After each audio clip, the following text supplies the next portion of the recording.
दोस्तों, अगर हम कोई भी काम करते हैं तो हमें ऊर्जा की बहुत ज्यादा जरूरत होती है।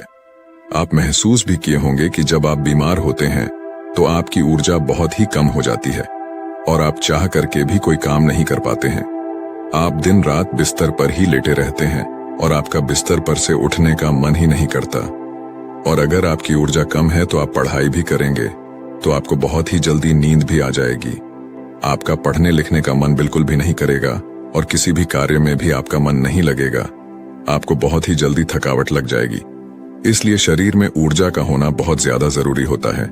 जिस इंसान के शरीर में जितनी अच्छी ऊर्जा होती है वह उतना ही चुस्त, दुरुस्त और फुर्तीला होता है। उसका शरीर उतना ही अच्छे तरीके से काम करता है।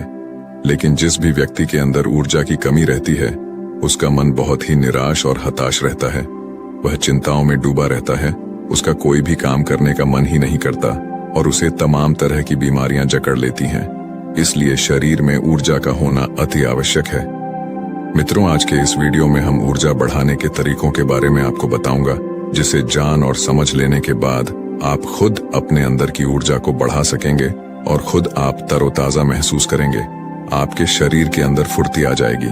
तो मित्रों, इस वीडियो को छोड़ करके कहीं जाइएगा नहीं। मित्रों, प्राचीन समय में नर्मदा नदी के किनारे बसे एक आश्रम में रोज की तरह गुरु अपने शिष्यों को तरह तरह की विद्याएं सिखाया करते थे।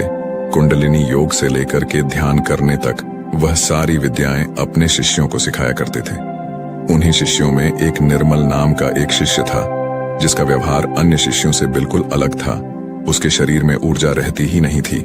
वह हर समय थका थका सा रहता था। एक बार की बात है, गुरु रोज की तरह अपने शिष्यों को ज्ञान का उपदेश दे रहे थे। उपदेश के बीच में ही निर्मल को नींद आ गई और गुरु की नजर अचानक निर्मल पर पड़ गई। फिर गुरु को गुस्सा भी आया। गुरु डांट कर बोलते हैं कि निर्मल, तुमने रात को ठीक से सोया नहीं था क्या, जो तुम्हें अभी इसी वक्त नींद आ रही है। निर्मल घबरा गया और वह तुरंत नींद से जाग गया और फिर कहने लगा कि गुरुवर, माफ कीजिएगा, मैं रात को भी सोता हूँ, फिर भी पता नहीं क्यों मुझे हर समय नींद आती रहती है। ऐसा लगता है कि शरीर में जान ही नहीं है। मैं बहुत जल्दी थक भी जाता हूँ, चाह करके भी मैं कुछ कर नहीं पाता। गुरुवर, मेरा पढ़ाई में भी बिल्कुल मन नहीं लगता। मैं तरह तरह के उपाय भी अपनाता हूँ और फिर भी मैं सफल नहीं हो पाता। हर समय ऐसा लगता है कि हमारे शरीर की ऊर्जा को किसी ने छीन लिया है। गुरु कहते हैं कि निर्मल, तुम बिल्कुल भी घबराओ नहीं। आज तुम्हारे साथ साथ मैं सभी शिष्यों को शरीर की ऊर्जा बढ़ाने के तरीके बता रहा हूँ, जिसे तुम सब ध्यानपूर्वक सुनना। गुरु कहते हैं कि शिष्यों, सिर्फ अच्छा भोजन करने से शरीर में ऊर्जा नहीं बढ़ती। शरीर में ऊर्जा बढ़ाने के कई सारे कारण होते हैं। गुरु कहते हैं कि आश्रम में जो अनाज की खेती होती है तो क्या वह सिर्फ उसमें पानी डालने से ही अच्छी फसलें तैयार हो जाती हैं क्या? सभी शिष्य कहते हैं कि नहीं गुरुवर, उसमें तो खाद माटी के साथ साथ तमाम चीजें डालनी पड़ती हैं, तब जाकर के फसल अच्छी तैयार होती है। गुरु कहते हैं कि अगर खेतों में पौधों को सिर्फ पानी ही डाला जाए तो क्या फसलों की पैदावार अच्छी होगी? सभी शिष्य कहते हैं कि नहीं गुरुवर, ऐसे में तो फसलें मुरझा जाएंगी। गुरु कहते हैं कि ठीक उसी प्रकार हमारे शरीर की भी हालत होती है। अगर हम सिर्फ खाना ही खाएंगे अच्छा तो भी हमारे शरीर में ऊर्जा नहीं पैदा होगी। अच्छी ऊर्जा पैदा करने के लिए कई सारे तरीके होते हैं। उनमें पहला तरीका है कम खाने की आदत डालो। सभी शेष गुरु की इस बात को सुनकर के आश्चर्यचकित हो जाते हैं कि गुरुवर, अगर हम लोग बहुत कम खाना खाएंगे तो फिर हमारे शरीर में ऊर्जा कहाँ से आएगी? गुरु कहते हैं कि यही तो आज तक तुम सब समझ ही नहीं पाए। लोग सोचते हैं कि ज्यादा खाना खाएंगे तो शरीर में ताकत बढ़ेगी। ऐसा कुछ भी नहीं होता है। आप खाना पर्याप्त मात्रा में लीजिए, बल्कि मैं तो यह कहूंगा कि जितना आपको भूख है उससे थोड़ा कम ही खाइए।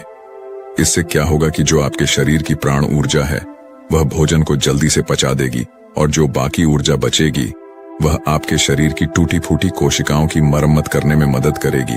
इससे आपके शरीर की प्राण ऊर्जा को आपके शरीर की देखरेख करने के लिए बहुत समय मिल जाएगा। और आप जब खाना पर्याप्त मात्रा में लेते हैं, बहुत ज्यादा खाना नहीं खाते हैं, तो आपका शरीर हल्का रहता है। और जब आपका शरीर हल्का रहेगा, खाना बहुत अच्छे तरीके से पच जाएगा, तो बाकी लोगों की अपेक्षा आप बहुत हल्का और ऊर्जावान महसूस करेंगे। गुरु कहते हैं कि जो लोग ज्यादा खाना खाते हैं उनके शरीर की सारी ऊर्जा सिर्फ खाने को ही पचाने में लग जाती है और कई घंटों तक तो उनका खाना पचता ही रहता है और ठीक से उनका पाचन भी नहीं हो पाता। पेट उनका भारी भारी सा रहता है। लेकिन जो व्यक्ति कम खाते हैं उनका पाचन बहुत ही जल्दी हो जाता है और फिर बचे हुई प्राण ऊर्जा शरीर की टूटी फूटी कोशिकाओं की मरम्मत करती रहती है। ऐसे लोग बहुत ही ऊर्जावान महसूस करते हैं। तुमने अजगर को तो देखा ही होगा। अजगर खाना खाने के बाद कई घंटों तक या यूं कहें कि कई दिनों तक यूं ही अस्वस्थ पड़ा रहता है। उसके शरीर की फुर्ती ही चली जाती है। ऐसे ही हम सबके साथ होता है।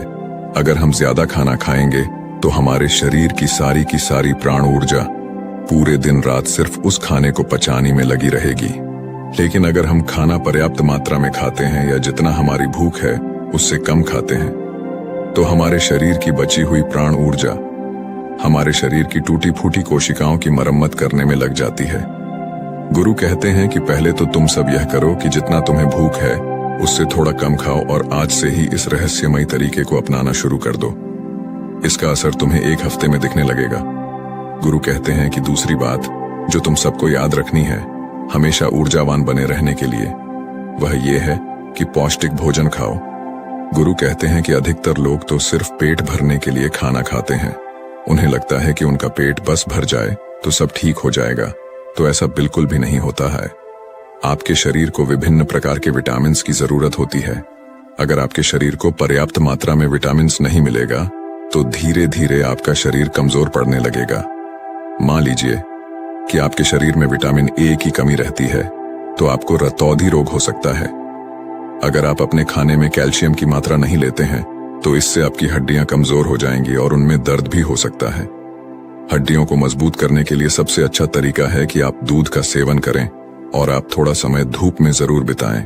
इससे क्या होगा कि विटामिन डी धूप में त्वचा के नीचे पर्याप्त मात्रा में बन जाएगी। सूर्य के प्रकाश में ही विटामिन डी का निर्माण होता है और उसका निर्माण आपकी त्वचा के नीचे होता है, जो आपके शरीर की हड्डियों को मजबूत बनाने में अति आवश्यक होता है। इससे आपकी त्वचा की चमक भी बढ़ती है और आप तंदुरुस्त भी रहेंगे। गुरु कहते हैं कि खाने में अच्छा और पौष्टिक भोजन लो और जितना ज्यादा हो सके प्राकृतिक भोजन खाओ, उससे तुम्हारा मन शांत रहेगा। गुरु कहते हैं कि शिष्य हमेशा ऊर्जावान बने रहने का तीसरा तरीका है व्यायाम करने की और ध्यान करने की आदत डालो। शिष्य कहने लगे, गुरुवर, ये तो हम प्रतिदिन करते हैं, इसमें कौन सी बड़ी बात है, ये तो सभी करते हैं। तभी फिर गुरु कहते हैं कि हाँ, बात तुम्हारी सही है, लेकिन अगर व्यायाम को और ध्यान को एक निश्चित समय पर ना किया जाए, जब मन में आया तब कर लिए, तो ऐसे करने से कोई मतलब नहीं होता है, बल्कि उसका शरीर पर बुरा असर तुम्हें देखने को मिलेगा। इसलिए सबसे ज्यादा जरूरी यह है कि व्यायाम और ध्यान को एक निश्चित समय में करो। गुरु कहते हैं कि प्रातः के समय व्यायाम शुरू करो, फिर होगा क्या कि तुम्हारे शरीर की ऊर्जा बढ़ने लगेगी और तुम्हारे शरीर में फुर्ती भी आने लगेगी, क्योंकि व्यायाम करने से शरीर के सभी अंग मजबूत होते हैं और उनके कार्य करने की क्षमता भी बढ़ती है। तो इससे तुम दिन में काफी समय तक ऊर्जा से भरे रहोगे। ऊर्जावान महसूस करोगे। जब धीरे धीरे ऊर्जा घटने लगेगी तो फिर अगला दिन आ जाएगा, तो तुम अगले दिन ठीक उसी समय पर व्यायाम करना, तुम्हारा शरीर ऊर्जा से भरा रहेगा। लेकिन सबसे ज्यादा जरूरी यह है कि व्यायाम और ध्यान को एक निश्चित समय पर करना, तभी इसका प्रभाव तुम्हें देखने को मिलेगा। और प्रतिदिन तुम सुबह और रात को जब सोने जाओ तो ध्यान में लीन हो जाओ। ध्यान की ताकत बहुत ही ज्यादा बड़ी होती है। ध्यान से तुम खुद के मन और मस्तिष्क को काबू में कर सकते हो। ध्यान से तुम्हारे शरीर की प्रक्रिया अच्छे तरीके से चलेगी। ध्यान में बहुत ताकत होती है। तुम सुबह और ध्यान की गहराइयों में जरूर जाना। गुरु कहते हैं कि शिष्यों, चौथा उपाय है अपने शरीर की ऊर्जा बढ़ाने का। वह यह है कि तुम्हें चिंता को अपने वश में करना होगा। गुरु कहते हैं कि शिष्यों, अभी तुम सब बच्चे हो, अभी तुम सबको उतनी फिक्र नहीं है, लेकिन जब तुम धीरे धीरे बड़े होने लगोगे तो तुम्हारे ऊपर भी जिम्मेदारियों का बोझ आएगा, तो तुम्हारे ऊपर तमाम कामों का बोझ रहेगा। मैं यह नहीं कह रहा हूं कि तुम चिंता से हमेशा के लिए मुक्त हो सकते हो, लेकिन हाँ, अगर तुम समझकर चलो कि चिंता को कैसे रोका जाए, उसे कैसे अपने से दूर रखना है, उसे खुद पर हावी नहीं होने देना है, तो तुम बहुत ही समझदार व्यक्ति कहलाओगे। क्योंकि चिंता ही एक ऐसी बीमारी है जो तुम्हारे शरीर को हर वक्त जलाती रहती है। जो व्यक्ति जितना गहराई से और जितना अंदर से चिंता करता है वह बहुत ही ज्यादा परेशान रहता है। उसके शरीर की ऊर्जा को चिंता खुद छीन लेती है और जिसके जीवन में चिंता ज्यादा है वह मानसिक रूप से भी बीमार रहता है। इसलिए तुम सबको चिंता पर काबू पाना होगा। चिंता करने से ना तो हमारा भविष्य बदलता है और ना ही हमारा भूतकाल। चिंता सिर्फ और सिर्फ हमारे शरीर को हमसे छीन ले जाती है, हमारे सुख चैन को हमसे छीन ले जाती है। इसलिए जिस चीज को लेकर तुम्हें चिंता हो रही है, एक बार गौर से ध्यान में बैठ करके उसे देखने की कोशिश करो कि क्या वाकई में वह बात चिंता करने लायक है कि या नहीं। तब तुम पाओगे कि तुम 70 से 80% तो चिंता बेफजूल की बातों को लेकर के सोच रहे हो, जिनका कि वास्तव में कोई मतलब नहीं है। जिस भी बात को तुम जितना ज्यादा पकड़ कर रखोगे वह बात तुम्हें बहुत ही ज्यादा सताएगी। इसलिए जो हो रहा है उसे होने दो, क्योंकि अगर तुम्हारा शरीर स्वस्थ रहेगा, तुम ऊर्जावान बने रहोगे, तो तुम चिंता से भी निपट लोगे। इसीलिए शिष्यों, अगर तुम्हें ऊर्जावान बने रहना है तो चिंता को अपने काबू में करना होगा। और इसके लिए आप प्रतिदिन ध्यान और व्यायाम की क्रिया जरूर शुरू करो। गुरु कहते हैं कि हमेशा ऊर्जावान बने रहने का 5वां नियम है, समय की गति के अनुसार चलो। शिष्य कहते हैं कि गुरुवर, यह बात कुछ ज्यादा समझ में नहीं आ रही है कि समय की गति के अनुसार क्या होता है। गुरु कहते हैं कि जब सुबह होती है तो चिड़ियां चहचहाने लगती हैं, पौधों के फूल खिल जाते हैं, पत्तियां हरी भरी हो जाती हैं, वह भी सूर्य के प्रकाश में अपने भोजन का निर्माण करने लगती है, कलियां भी खिलने लगती हैं और चारों तरफ पेड़ पौधे ऊर्जा से भर जाते हैं। इसी प्रकार तुम्हारा शरीर भी होता है। अगर सूर्य निकलने से पहले तुम नहीं उठते हो बिस्तर से, तो तुम्हारे शरीर की ऊर्जा कम होने लगती है। प्रकृति के साथ खुद को तालमेल बनाकर चलो। जब सूर्य उगता है उससे पहले तुम सब अपने बिस्तर से उठ जाओ, और जब सूर्य अस्त होने लगता है तो उस समय भी तुम सब सोने चले जाओ। अगर तुम सब सही काम को सही समय पर करते हो तो तुम्हारा शरीर हमेशा ऊर्जावान बना रहेगा। जो व्यक्ति आलसी होता है, सूर्य निकलने के बाद उठता है और रात भर जागता रहता है, दिन में सोता रहता है, तो उसके शरीर की ऊर्जा छीड़ होने लगती है। क्योंकि अगर तुम प्रकृति के साथ खुद को तालमेल बैठाकर नहीं चलोगे तो तुम्हारे शरीर की ऊर्जा कम होने लगेगी। इसलिए अपने सभी कार्यों को समय के अनुसार करो। जब तुम समय के अनुसार कार्य को करोगे तो तुम्हारा शरीर भी स्वस्थ रहेगा और तुम्हें कार्य करने की चिंता भी नहीं रहेगी, क्योंकि तुमने अपने कार्य को सही समय पर कर लिया। कुछ लोगों को नींद रात में इसलिए नहीं आती है क्योंकि एक तो चिंता उन्हें बहुत सताती रहती है और दूसरी बात यह है कि वह समय के अनुसार चलते भी नहीं। इसलिए अगर तुम्हें लंबी जिंदगी जीना है तो अपने कार्यों को समय के अनुसार करो। गुरु कहते हैं कि हमेशा ऊर्जावान बने रहने का 6वां नियम है, खुद पर ध्यान दो। गुरु कहते हैं कि यह बहुत ही शक्तिशाली नियम है। खुद पर ध्यान देने का मतलब यह है कि तुम सब खुद से खुद को प्यार करो, खुद के लिए अच्छा सोचो।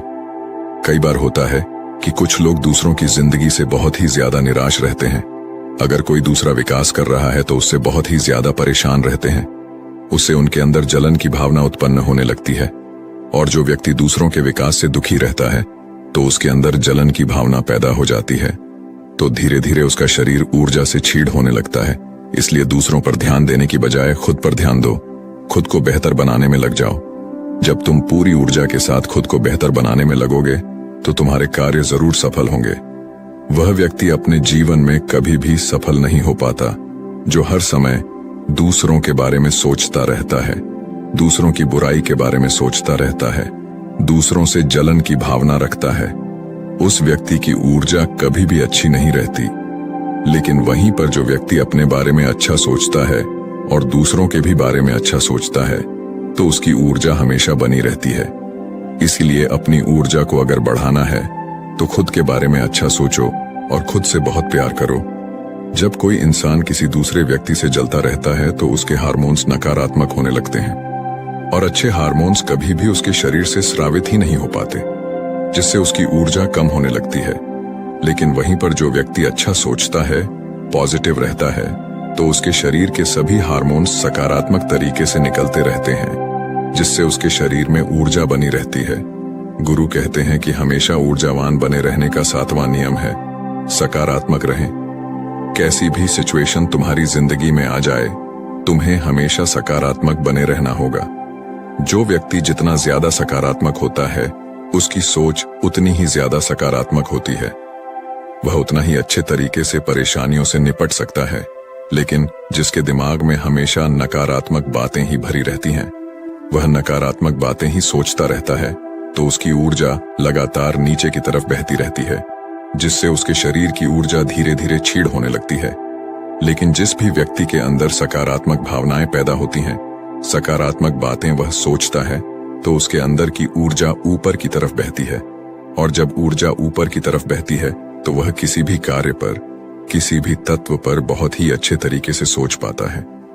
और जब वह किसी कार्य को करता है तो उसमें वह सफल जरूर होता है। इसीलिए शिष्यों, हमेशा सकारात्मक बने रहना बहुत ज्यादा जरूरी होता है। जरूरी नहीं कि हर पल आप सकारात्मक ही रहे, लेकिन अगर आपकी सोच सकारात्मक है तो आप तमाम तरह की मुश्किलों से पार पा सकते हैं, मुश्किलों को अपनी जिंदगी से हरा सकते हैं। इसीलिए सकारात्मक सोच के साथ आगे बढ़ने का प्रयास जरूर करो। गुरु कहते हैं कि शिष्यों, यह 7 नियम अगर तुम सब अपना लेते हो तो तुम्हारे शरीर की ऊर्जा कभी भी कम नहीं होगी। हमेशा तुम ऊर्जावान बने रहोगे और निर्मल। तुम तो मेरी ये 7 बातें आज से ही अपनाना शुरू करो, और अभी से, ताकि तुम्हारे शरीर की ऊर्जा ऊपर की तरफ बहे और तुम सकारात्मक सोच सको। जब तुम्हारे शरीर की ऊर्जा ऊपर की तरफ बहेगी तो तुम्हें नींद भी समय पर आएगी। हर पल तुम्हें नींद नहीं आएगी और तुम्हारा शरीर ऊर्जा से भरा रहेगा। गुरु यह 7 नियम बताकर के शांत हो जाते हैं। तभी सभी शिष्य खड़े होते हैं और गुरु को प्रणाम करते हैं और उनका धन्यवाद अदा करते हैं, और सब लोग अपने अपने कार्यों पर वापस लग जाते हैं। तो दोस्तों, उम्मीद है इस वीडियो से आपको काफी कुछ सीखने को मिला होगा।